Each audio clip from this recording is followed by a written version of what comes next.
All in Sports Network. We love sports. Today is Thursday, October 30th. We are one day away from spooky season. It is your daily fix for all things Texas Longhorns right here on All In Horns, presented to you by Rogue Sports Network.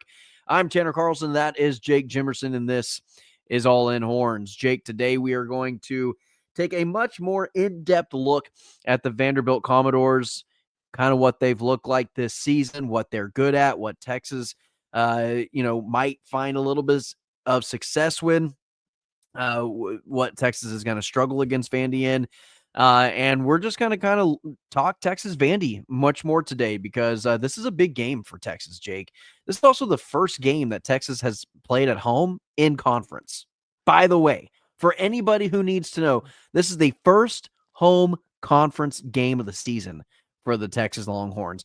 And I don't think people really realize how bad teams' records are just overall, just in the grand scheme of college football, whenever you're on the road for 3 or more weeks or 3 consecutive weeks, because typically teams aren't on the road for like true road games for like 3 consecutive weeks. Texas hasn't played at home since Sam Houston State.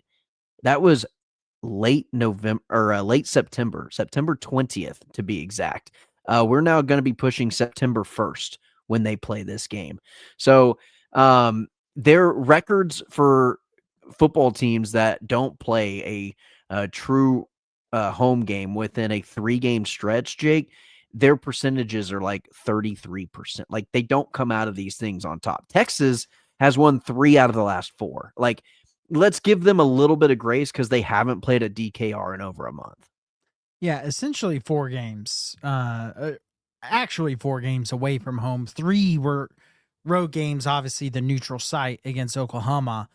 Yeah, I mean, are Kentucky and Mississippi State, which again, Mississippi State is, I think not like, I think Kentucky's a bad team. I don't think Mississippi State's a bad team. They also have one of the hardest places to play in the entire country, despite how bad they are. Yeah, and I don't think they're that bad this year. I mean, they've lost outside the A&M game, all their games have been close, and especially when they played at home, they've played really well. They've really struggled more so on the road than at home. And so also for Texas, to me, what makes that even more incredible is that the deficit Texas was facing in that fourth quarter. And to come back on the fourth quarter at the end of essentially a 4-leg game, a 4-leg stretch where you don't have a home game, and they play their best quarter of football to not let their season die. And so that was impressive. I imagine this team's going to come out very spirited. Yeah. And I really hope the home crowd shows up and is loud and raucous for this team, because as much as everyone, it feels like a bunch of people giving up on the season, this season's not over. Now they have the toughest stretch left with 3 top 10 teams. And a sneaky Arkansas team that's not just going to be a pushover with how their offense is. And we know that teams can move it on this defense. So I'm excited to see how this Texas team comes out. I'm specifically excited to see how the defense comes out. I am expecting a much better game from them. I'm hoping a much more aggressive game from them coming out the gate. When they got really aggressive with their play calling and their utilization of Anthony Hill against Mississippi State did not move the ball. I want to see them come out and be aggressive like that against Vandy. This defense has to come out with a killer mindset, especially, I mean, regardless of who's at quarterback, but especially if you got a backup quarterback in, this defense needs to be sitting there and going, you know what? This Vanderbilt team, their offense is good. They also have only scored 17 against Mizzou. They only scored, I think it was 14 against Bama. We should go out there and hold this team to, 10 to 14 points at home. Vandy has played some sloppy games. They've won, but they've played some sloppy games. They've won those sloppy games because their offense was not good against Missouri. No. But they shut down Missouri's offense, and, Bo Pribula went out in the third quarter, which obviously hurt Missouri, but their offense was not good in that game. This offense isn't just unstoppable or anything close to that. They're a good offense, but if this defense is great, you are likely going to have a backup quarterback. Your offense just hasn't been the best in general. You're back at home. You're against a top 10 team. I want to see this defense come out and put the clamps on because I'm sick of the excuse they're playing a lot of snaps, by the way. Teams have been moving the ball on them from the opening drive in a lot of these games. Or the Mississippi State game wasn't the opening drive, though they did have a drop pass that would have been a first down to stop it from being a 3-and-out. But Texas offense get a touchdown, the Mississippi State would go right down the field and score a touchdown. This defense just hasn't been as good as last year's. Not even close. Not even close. Yeah, like last year's defense, the offense would go through sloppy periods, and the defense would just keep the clamps down. The defense really hasn't had the clamps down. They put them down in that fourth quarter against Mississippi State, and I want to see them continue that. I want to see them grow off that fourth quarter and come in and lock down this Vanderbilt offense that's really good, but also stoppable. I agree.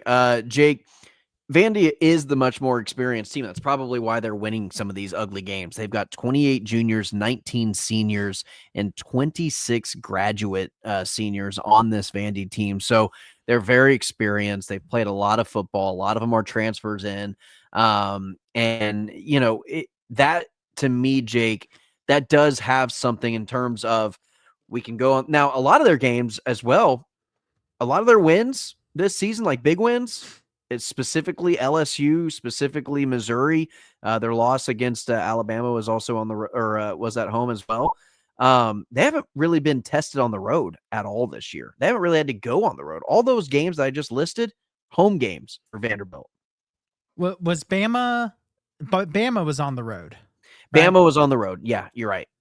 Yeah, but because so they beat them last year at home because the whole Nick Saban thing. Which Bama is their one loss, where they lost 30-14. Now that game was competitive going really into the fourth quarter. I think it was 20-7 going into the fourth. It was tied at 14 at halftime.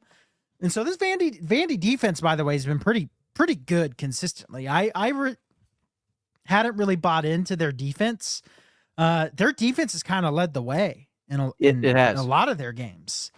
And they're a better defense than Kentucky or Mississippi State. This offensive line is going to have to play a lot better, regardless of who's playing at quarterback for Texas to win this game. I've got some numbers for you, and it involves their defense. It also involves their front seven primarily. I'm just going to run through this, and then we'll talk about it afterwards. Their front seven, Jake, they've forced 4 forced fumbles, 21 sacks. They're allowing teams to score 18 points per game and giving up 322 yards per game this season. In terms of their rush defense for Vanderbilt, Texas, in terms of the comparisons, Texas actually has the number 3 defense in the country, only allowing 80 yards per game, which seems strange, but it's true. Vanderbilt is the number 18 rush defense, allowing 102 yards per game. The only team that Texas has played that has had a better run defense, Ohio State. Vanderbilt will be the second best running defense that Texas has gone against. They've got the number 24 rush offense as well. They're averaging about 203 yards per game on the ground. That is the highest ranked rush offense Texas will have played this season. Texas ranks 90th on run offense. So what I'm taking away from that, if Matthew Caldwell is going to win this game, or if Matthew Caldwell is going to start this game, it's going to be by Matthew Caldwell's arm in which Texas wins this game. If I'm Sark, I'm abandoning the run game immediately. Right now, I'm abandoning the running game. And you can sprinkle it in. You can use it however you want to use it. I'm not trying to establish the running game in this game. I'm using screens, quick passes, short passes as an extension of the running game, trying to get, a couple of, chunk yardage if I can to guys in open space. And if it doesn't work, it doesn't work. It might be a sloppy game like that. But I don't see a world in where Texas just magically has a good running game in this game. I don't see a world where they have a good running game in any game outside of maybe Arkansas. Yeah. You might just have to go like mid-2000s Texas Tech and just run and shoot. Yeah, I mean, I like those swing passes they've been doing. Those have seemed to work well, getting Wingo the ball quick in space. First play of the game against Mississippi State. Yeah, those seem effective. The screen game has just looked horrible. because the offensive line just cannot execute it. So I have a hard time trusting the screen game. Also, the tight ends blocking has been terrible this year as well. So Any yeah, blocking in space, it's been really bad. and maybe the good thing with Caldwell could be the quick passing game. That could be an area where Caldwell kind of is better than what Arch has been in that quick passing game.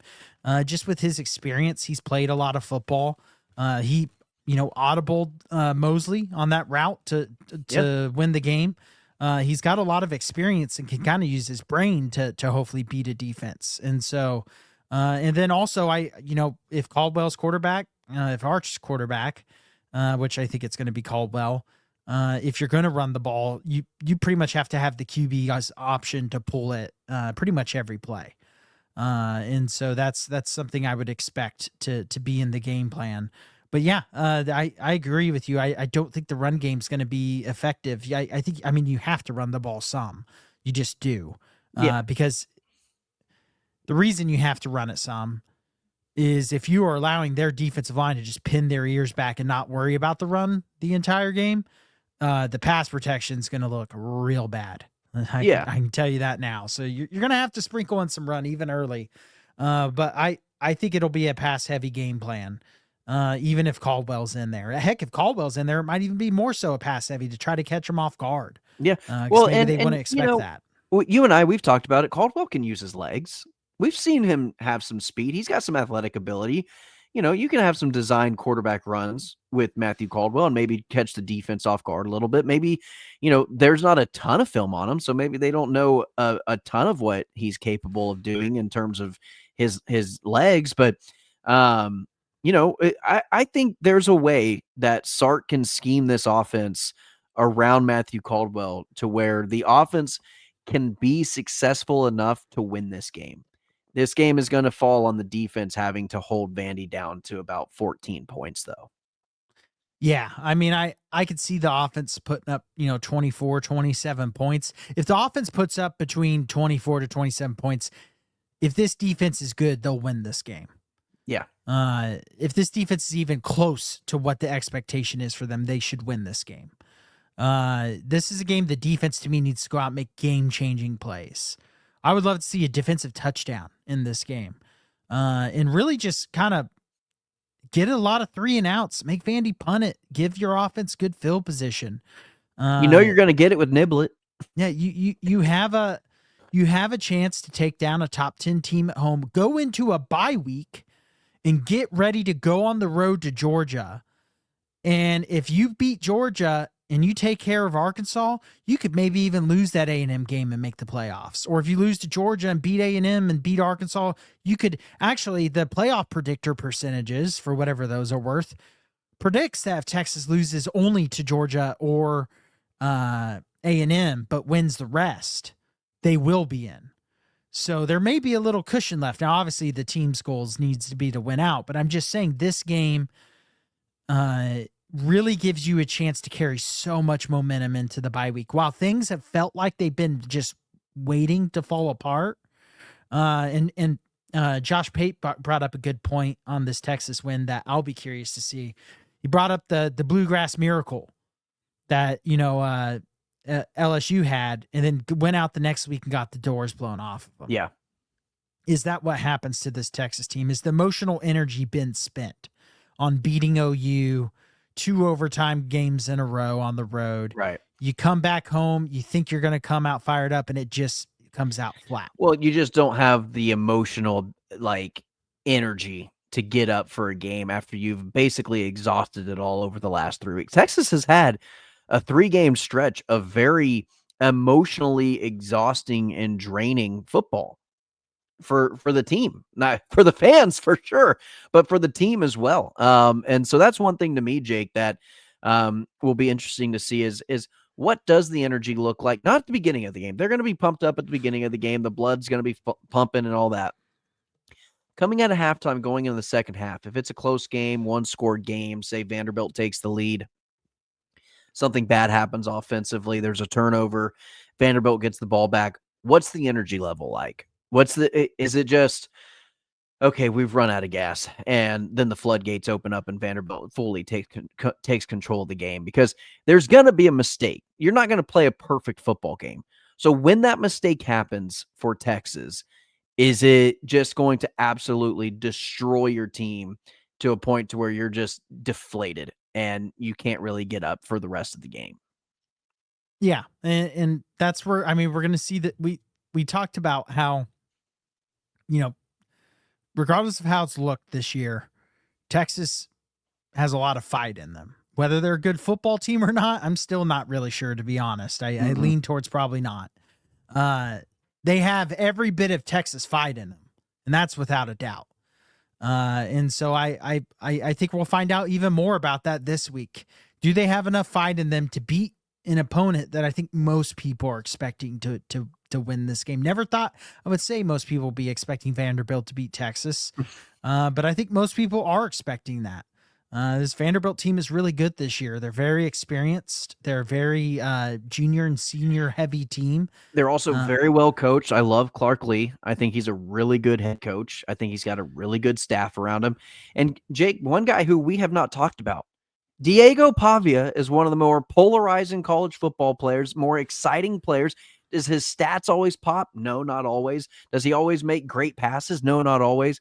But is he one of the most fun college football players to watch that just knows how to win games, knows how to make plays when you need him to make plays? Absolutely. They've got some talent on offense as well. They've got a really good tight end, Eli Stowers. He's back. Their running backs do a really good job of basically being extra wide receivers out on the field for Pavia in terms of dump off passes, as being open in the flats and things of that nature. The running backs are very effective when it comes to that style of play. This team is, again, they're a top 10 team by week 10 for a reason. They're that good. They are a good football team. They could very well come into Austin and win this game, and they could win it by multiple scores, if you ask me. Yeah, I mean, for the defense, this is a very unique offense you have to go against. Gap and edge, containment discipline is so important. Linebackers not shooting the wrong gaps. Safeties not falling for the play action or potential trick play. Tackling is really important in this game. Can I just thought about this and on the top of my head, Jake, and I don't know if you and I have mentioned it before. Maybe we have. Diego Pavia is the first quarterback this season that this defense has already played before last season. Mississippi State, it was Van Buren. Kentucky, it was not the freshman this year. They did play against him. He didn't start, though. The Kentucky in the second half, because he came in the second half and actually played pretty well. Yeah, but Mateer, obviously not at Oklahoma. Lagway was hurt whenever Texas played against Florida, and Julian Sayin was not the starting quarterback last year against Ohio State. So this is the first time Texas actually has some experience against the opposing quarterback. Yeah, which is surprise. I mean, Pavia's been in college football for about 15 years, so I guess it's not that big of a surprise. But dude, did you see Theo Vaughn's dating his mom? Wait, is he actually? Dude, he went on the Shannon Sharp's podcast and he was like, yeah, maybe you can ask Theo. Then he moves his camera and Theo Vaughn is like hugging his mom and is like, yeah, what's up, guys, or whatever. And Pavia is like, yo, I knew that he had the bet with him or whatever where he got to take her on a date. I didn't know this had come to fruition. This is a continual this isn't a one date thing. This has turned into multiple dates and even him hanging out at stepdaddy's house. That's wow. That's something. His mom's pretty hot too. Like, good for Theo. Good for Theo. Yeah. Hey, that is the South's Taylor Swift and Travis Kelce. I have seen that is. I've seen the Rat King live. Great show. Highly recommend it. If you haven't seen Theo Vaughn live, go see him. Very funny. But yeah, thought that was obviously newsworthy information that we had to bring up on the show. Yeah, no, I didn't know that. So you just informed me. Good for Theo Vaughn. Again, I think that's the perfect way. It's the rednecks the South. It's our version of Taylor Swift and Travis Kelce. And I love it. Yeah. All right, Jake, let's go ahead. And we have our all-in horns entry ready to go, ready to announce right here after we hear this word from Underdog. Football is back, and Underdog is the best place to make picks and win money all season long. Playing on Underdog is easy. Just pick whether your favorite players will go higher or lower on stats like touchdowns, receiving yards, interceptions, and more. Get your picks right, and you could win up to 5,000 times your cash. You can play with as little as $1. Download the app today and sign up with promo code HORNS to score $50 in bonus funds when you play your first $5. That's promo code HORNS. Millions of fans have already won billions making picks on Underdog. Will you be next? Underdog, make picks, win money. Must be 18 and up. 19 and up in Alabama, Nebraska, 19 and up, and in Colorado for some games, 21 and up in Arizona, Massachusetts, and Virginia, and must be present in a state where Underdog Fantasy operates. Terms apply. Offer not valid in Maryland, Michigan, Ohio, and Pennsylvania. Concerned with your play? Call 1-800-GAMBLER or visit www.ncpgambling.org. In New York, call the 24/7 HOPE line at 1-877-8-HOPE-NY or text HOPE-NY. That's 467-369. See assets.underdogfantasy.com/web/play and get terms _DFS_.html for details. All right, Jake, we went with a little bit safer of a route, a little bit safer of an entry this week for our all-in horns entry. Go ahead, give us your two. Yeah, so like Tanner said, we try to. Granted, the safe pick is the one that screwed us last week. Yeah, I'm not. Maybe we get all of these wrong. I don't know. I'm not over it. But we try to do a safe one. We're trying to get a 2-foot putt, like a little tap in here. We need a free throw. We need something to go in. We may be doing well personally on a lot, but the all-in horns ones have not been doing great, and that's our responsibility to you guys, yes, as listeners. So, Malachi Toney to go higher than half a rushing receive touchdown. I feel like when we put Malachi Toney in quite a few, he's always turned out. So I like that one with Miami playing SMU. And then Emmett Johnson to go higher than half a rushing or receiving touchdown for Nebraska against USC. I think that's pretty self-explanatory why I like that. You had the Julian Love rushing. Jeremiah Love? I'm sorry, Jeremiah Love. Notre Dame versus USC pick, and that one hit very easily, very, very much big time. He did exactly what I said he would do. He had like over 200 yards, multiple touchdowns. Had his kind of go off game.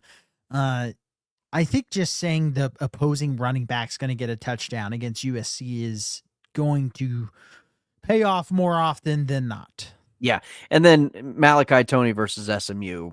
I feel like that's a pretty good one, Jake. Jonathan Taylor, I believe he is the NFL leader in touchdowns. I believe that's the case. I feel like he's gotten multiple touchdowns every single week. So not great odds in terms of just building this thing up. But again, we're trying to go for safe. We're trying to get a win here. We're going with safe picks. So I got Jonathan Taylor higher than a rushing or receiving touchdown. And they're also playing the Pittsburgh Steelers, which coincidentally enough, their offense is pretty efficient, but their defense is just dreadful this year. So I don't really know what's going on with that. And then Micah Parsons, I've got a sack against Carolina. If I saw anything last week, it was Andy Dalton trying to play football is a no fun thing for Is Bryce Young out this week? I don't care, to be quite frankly. Yeah, it doesn't really matter. Yeah, but if it is Andy Dalton, you can probably bump that sack total a little higher. But if it is Bryce Young, I still think Micah Parsons gets to him at least once. So we'll go Micah Parsons sack, Jonathan Taylor touchdown, Emmett Johnson touchdown for Nebraska, or for why am I blanking on Emmett Johnson, Jake? Nebraska? Is it Nebraska? Yeah, Nebraska. Yeah, Nebraska. I had Nebraska USC. right. Yeah, I had Nebraska right. Yeah. But yeah, Nebraska running back against USC, and then Malachi Toney, the Miami wide receiver, to get a anytime touchdown against the SMU Mustangs. All right, Jake, that's going to do it for our underdog picks. But all right, wrapping up the show. Anything else we want to talk about this Texas Vandy game? Any matchups that maybe we haven't touched on? You know, I think we've kind of touched on at least everything we wanted to. I mean, the offense is just so self-explanatory to talk about right now. With it's just, can the offensive line put together a competent game? They really haven't put together, I would say, a good game for 4 quarters at any point this season. So can they put together a better game? I thought Robertson played really well at center against Mississippi State. I think he had maybe 1 pressure given up the whole game, or it might have been 0. And so he actually played really well, but DJ Campbell had his worst game of the season. Nick Brooks did not play very well. Baker actually had a pretty decent game, but Gooseby, I thought, had one of his weaker games. Yeah, it's getting everybody to play their best game at the same time. Yeah, you have one game where Brooks actually plays well, but then Robertson's really bad, and Gooseby's good, but then Baker's bad. And can you get all 5 guys for one game firing on all cylinders? Because you're going to need them to play their best football, at Georgia, even against Arkansas, and then obviously against A&M. The offensive line, the time is now. If there's any point to turn around their season as individuals and as a unit, it's now. And then on the defensive end, a lot of it's just going to be, like I said, gap integrity. You can't fall for all the eye candy that Vandy does. You got to respect Pavia being able to pull it. You got to respect that little shovel pass, triple option type looks that they do. I mean, that just seems to kill everyone. They moved the ball up and down LSU at will, which again, LSU's defense has not turned out to be very good. That team is just in shambles. Yeah. Maybe Brian Kelly leaving will make them better, but did you see him just going off on his locker room after the game and stuff, and that video that leaked out? No, but if you have it, you should send it to me, because that I'll try to find it. But basically, pathetic to do after that. I mean, dude, he's treating people like they're McDonald's employees, just like screaming at them and blaming them, and it's just. I think when that video hit the surface, it was kind of the nail in the coffin. Yeah, I think once they had given up over 40 to A&M at home, in a must-win night game, night game at home, your season's been on the rails. You haven't had a successful season really since Brian Kelly's first year, where they made the SEC championship. Yeah, and I had a season like that since. Not even close. And this was supposed to be the year.